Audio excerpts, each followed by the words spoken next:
your wives, children, and parents will hold their heads above other Mongols, because in their hearts, they know their husbands, fathers, their sons gave their lives in pursuit of the last dream of our great Genghis.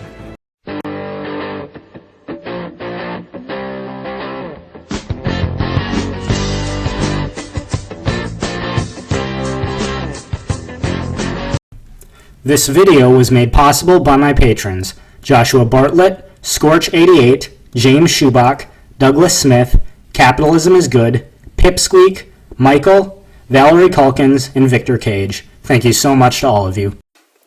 Today's video was selected on the basis of a Twitter poll. Check my Twitter profile every Sunday to vote for Tuesday's video on My 2 Cents.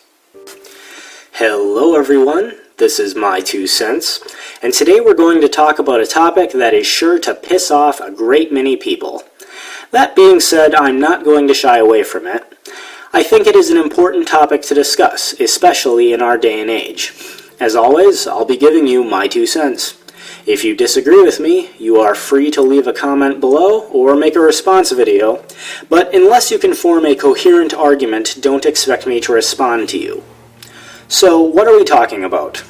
Race. What exactly should the role of race be in society? Is it irrelevant or of the utmost importance? On the one hand, we've got the leftists who claim that multiculturalism is the greatest value. Well, that is, unless you're white. On the other extreme, we've got the alt-right who believe that ethnic homogeneity is the key to success. Now, in the video that I made comparing the alt-right and the alt-light, I said up front that I don't give a darn about race, and I stand by that statement. However, I believe a further explanation is due. I also want to say that this is a discussion where I want to give credit where credit is due. I am not alt-right, but if someone from the alt-right says something that is true, I will acknowledge it as such. I absolutely hate how it seems that if you give credit to any statement a person has ever made, some people take that as an outright endorsement of everything that person has ever said. So, what is the deal with race? First, I think it is indisputable that trends exist among certain demographics. It's undeniable, for example, that the majority of people who support smaller government are white males. This is a statistical fact. It's also undeniable that black Americans commit roughly 52% of murders in the United States. A statistical fact.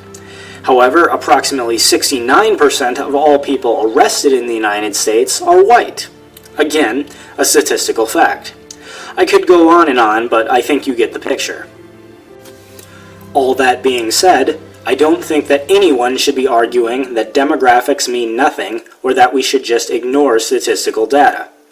However, as the old saying goes, statistics don't lie, but liars use statistics. The real question is not, do these trends amongst different races exist, but rather, is it race itself, some form of genetic determinism that causes these trends to exist? Arguing for this will be significantly more difficult. I think it should be obvious to anyone who takes an objective look at reality that whatever role race may play in a person's development or view in the world pales in comparison to the more significant forces of family, culture, and economics. Perhaps the best modern example of this is the DPRK, aka North Korea, and the Republic of Korea, aka South Korea. Ethnically speaking, these people of these two nations are descended from the same race and share a common history. If race is the primary factor influencing a person's development and their view of the world, these two populations should look remarkably similar, should they not? They should be of comparable physical size, IQ, and worldview, right? Yeah, if you think that North Koreans and South Koreans are comparable in these terms, I'd like to know what color the sky is in your world. This is a rather extreme example, of course, and I'm sure some of the so-called race realists watching are jumping up and down claiming that such an extreme example doesn't prove that race is irrelevant. You're right. it doesn't necessarily prove that race is irrelevant. But I would say it does prove that economic and social structure of a nation does have far more impact on the people than does genetics or race. To bring it a little closer to home, many race realists, alt-righters, and leftists point to the fact that white school students, on average, have higher standardized test scores than black students. Each for their own purposes, of course, but this is a statistical fact. The problem is that all this proves is correlation. It does not in and of itself prove causation. The left attributes this disparity to white privilege. However, this doesn't stand under scrutiny, since Asian Americans vastly outperform white students. It can't therefore be that whites are given special privileges over every other race. I think it's worth looking at what else might be going on. Here's a question worth asking. Of those students that perform poorly in school, white, black, Asian, Hispanic, or otherwise, how many of those students live in a home with both a mother and a father present who are not dependent on welfare or other government programs for their livelihood? According to Dr. Abigail Thernstrom, children raised in single-parent families do less well in school than others, even when all other variables, including income, are controlled. So, all this to say, for those that want to argue that race constitutes some sort of genetic determinism, I'm simply unconvinced. I don't ignore statistical data. Everyone needs to take statistical data into account. And let's face it, statistical facts do cause us to develop racial biases. Everyone has them, and trying to deny it is stupid. However, despite what overall racial biases a person may have, I strongly suspect that what individual people do has a much stronger effect on the judgments that are made about them than simply their race. To illustrate, I want you to imagine that you're heading out of the supermarket to your car when suddenly you hear a voice yell, "Hey, wait, I want to talk to you." You then turn and see a black man approaching you. Now, I haven't shown you any pictures. I just said a black man. And I'm sure many of you just conjured an image in your mind. Whatever image you conjured probably says something about the inherent racial biases you may have. However, consider these two different black men. I strongly suspect you're far more concerned about one of these men than the other. Why do you think that is? They're both black, are they not?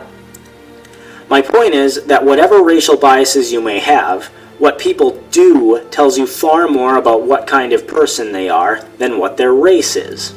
How a person dresses and acts is a far stronger indicator of who they are in this case. Is this a 100% indicator of who they are as a person? Of course not. But if you're smart, you know that people do make judgments about you based on how you dress. And if you dress like the man on the left, it will likely cause someone in a parking lot to be a lot more hesitant of you. You can say don't judge a book by its cover, but get real. The cover often tells you quite a bit about a book. Moving on, I did say that it would be irresponsible to ignore demographic trends. But does it follow then that ideas and values can be linked to racial trends? For example, many of the alt-right will claim that individualism is a white value, in virtue of the fact that the majority of people who embrace individualism and small government in lieu of collectivism and large government are white. This may be true, but calling individualism a white value is quite frankly stupid. Ideas do not have race. Ideas do not have gender. Ideas are just that, ideas, and they are either correct or incorrect. The same is true of values. So long as there is even one non-white person who embraces individualism, then there is no necessary connection between being white and embracing individualism. And here I need to be perfectly clear about something. Western culture, specifically the embrace of capitalism and individualism, does make it superior to other cultures. If you disagree, tell me why refugees are all trying to flee to the West instead of, say, Africa, or Cuba, or Venezuela. People aren't stupid, and the standard of living in the West is a clear indicator that the way it's been done in the West is better. Will it stay this way, though? Not if the people in the West don't continue to embrace Western values, and unfortunately, that's slipping. So, with all this in mind, what is the appropriate response to race? Is it multiculturalism? Is it ethno-nationalism? Multiculturalism is not inherently good. There is nothing inherently good about a mixed-race society in and of itself. But by the same token, there is nothing inherently good about an ethnically homogeneous society either. Regardless of what statistical trends exist, it is entirely possible to have both heterogeneous and homogeneous societies who embrace communism, both of which would be total disasters, regardless of the racial composition of those societies. The appropriate response to race is quite simple in my view: meritocracy. Here is where I would like to take a lesson from the playbook of Mongol conqueror Genghis Khan. This man and his descendants conquered the largest empire the world has ever seen in terms of territory. Genghis himself united numerous warring Mongol tribes under one banner, rising from being an obscure nomad to a man of godlike status, still revered as one of the greatest military leaders the world has ever seen.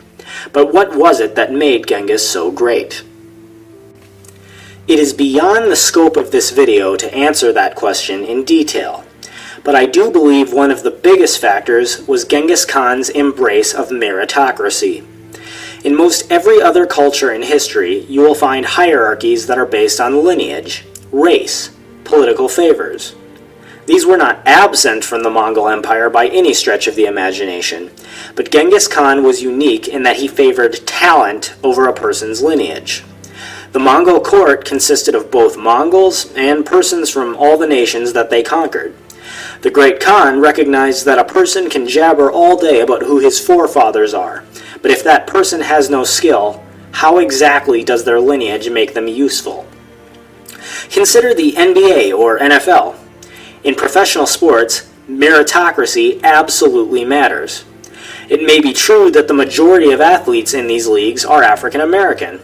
This demographic trend may be a reality, but it tells nothing about whether or not any individual has the talent necessary to be a professional football player or basketball player. Imagine a black man who tried to get into the NFL and argued that his qualification was that he was part of the race that is statistically most likely to provide players.